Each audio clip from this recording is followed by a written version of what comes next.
అదే RTV app వార్తల్ని క్షణాల్లో చదివే అవకాశం ఉంటుంది. ఒక న్యూస్ పేపర్, ఒక టెలివిజన్ ఛానల్ మీ చేతుల్లో ఎప్పుడూ ఉంటాయి. ఆర్టీవీ రాజకీయ విశ్లేషణకు స్వాగతం. నేను మీ శ్రీనివాస్.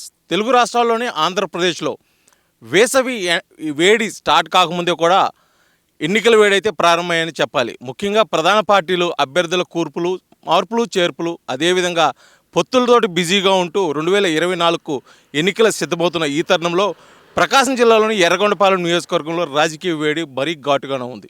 ముఖ్యంగా చెప్పాలంటే నిన్నటి వరకు వైఎస్ఆర్సీపీ నుంచి ఇక్కడ ప్రాతినిధ్యం వహించినటువంటి ఆదిమూలపు సురేష్ మంత్రి హోదాలో ఇప్పుడు కొండపి నియోజకవర్గానికి బదిలైన ఈ క్రమంలో కూడా ఇక్కడికి వైఎస్ఆర్సీపీ నుంచి తాటిపత్రి చంద్రశేఖర్ నియామక బాధ్యతలు అయితే తీసుకున్నారు. ముఖ్యంగా వైఎస్ఆర్సీపీ 2024 పోటీలో ఉంటున్న ఈ క్రమంలో కూడా తాటిపత్రి చంద్రశేఖర్ సమన్వయకర్తగా బాధ్యతలు తీసుకొని 2024కు ఇక్కడి నుంచే పోటీలో ఉంటున్నారు. అదేవిధంగా ఇక్కడ వైఎస్ఆర్సీపీకి కంచుకోటగా ఉన్న ఈ ప్రాంతంలో మరోసారి వైఎస్ఆర్సీపీ గెలుపు జెండా ఎగురవేయాలని చూస్తుంటే గతంలో ఇక్కడ అభివృద్ధి ఏమీ జరగలేదు కాబట్టి ఈసారి మార్పు తథ్యమని చెప్పేసి కూడా ప్రతిపక్షాలు అయితే ఆరోపిస్తున్నాయి. అదేవిధంగా ఇక్కడ వైఎస్ఆర్సీపీలో ఉన్న అంతర్గత కుమ్ములాటను ఏకతాటిపైకి తెచ్చే విధంగా, అదేవిధంగా వైఎస్ఆర్సీపీ మీద ఉన్న వ్యతిరేక వర్గాన్ని కూడా ఒకటిగా చేసేందుకు కూడా ఇక్కడ తాటిపత్రి చంద్రశేఖర్ అన్ని ప్రయత్నాలు అయితే చేస్తున్నారు. మరోపక్క ఎట్టి పరిస్థితులు కూడా 2024 ఎన్నికలకు ఎర్రగొండపాలెంలో మరొకసారి వైఎస్ఆర్సీపీ గెలుపు జెండా ఎగురవేయాలని చూస్తుంటే మరోపక్క ఇదే అదునుగా భావిస్తున్నప్పుడు టీడీపీ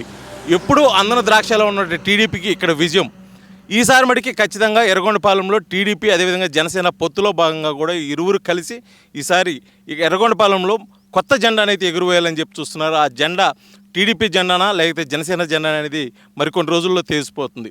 కాకపోతే ఈసారి ఎర్రగొండపాలెంలో వైఎస్ఆర్సీపీని ఎట్టి పరిస్థితులు ఎదుర్కొని టీడీపీ అదేవిధంగా జనసేన పొత్తు అయితే విజయం సాధించాలని చూస్తున్నారు. దానికి ముఖ్యంగా ప్రధాన ఎజెండాగా ఎర్రగొండపాలెము తలమానికంగా ఉన్నటువంటి ప్రకాశం జిల్లాకి ముఖ్యంగా వెలుగొండ ప్రాజెక్టు పూర్తి కాకపోవటం, వెలుగొండ ప్రాజెక్టుకు సంబంధించిన పనుల విషయంలో కూడా ప్రభుత్వం పూర్తిగా నిర్లక్ష్య ధోరణితోటే ఇక్కడ అభివృద్ధి జరగలేదు. అదేవిధంగా పలు అభివృద్ధి కార్యక్రమాలు చేపట్టినప్పటికీ కూడా ఇక్కడైతే పూర్తి స్థాయిలో అయితే వినియోగంలోకి రాలేదని చెప్పేసి కూడా అది ప్రధాన ఎజెండాగా టీడీపీ జనసేన 2024 ఎన్నికలకు వెళ్ళి ప్రజల నుంచి ఓట్లు తీసుకోవాలని చెప్పేసి కూడా ఆలోచనతో ఉంది. మొత్తానికి ఇటు టీడీపీ జనసేన ఒక ఎత్తుతోటి వైఎస్ఆర్సీపీ కూడా వ్యక్తిగా సింగిల్గానే పోటీలో ఉంటున్నారు.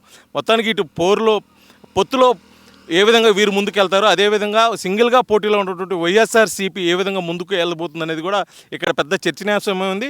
కాకపోతే 2024 ఎన్నికల నోటిఫికేషన్ విడుదలైన క్రమంలో ఇక్కడ ఎవరి పార్టీ గెలవబోతుంది, ఎవరికి ఓట్లు వేయబోతున్నారు ఇక్కడ ప్రజలు అనేది మటుకి పూర్తిగా కూడా గూఢంగా ఉన్న పరిస్థితి అవుతుంది. మొత్తానికి చూసుకుంటే ఇక్కడ జరుగుతున్న పోటీ గతంలో కంటే కూడా ఈసారి భిన్నంగా కనిపిస్తున్న ఈ నేపథ్యంలో ఎవరికి వాళ్ళు మేము ఖచ్చితంగా విజయం సాధిస్తామని చెప్పేసి కూడా వారైతే తెలియజేస్తూ ఉన్నారు ఆయా పార్టీ అభ్యర్థులు. వీడియో జర్నలిస్ట్ లక్ష్మణ్తో శ్రీనివాస్, ఆర్టీవీ, ఎర్రగొండపాలెం, ప్రకాశం జిల్లా.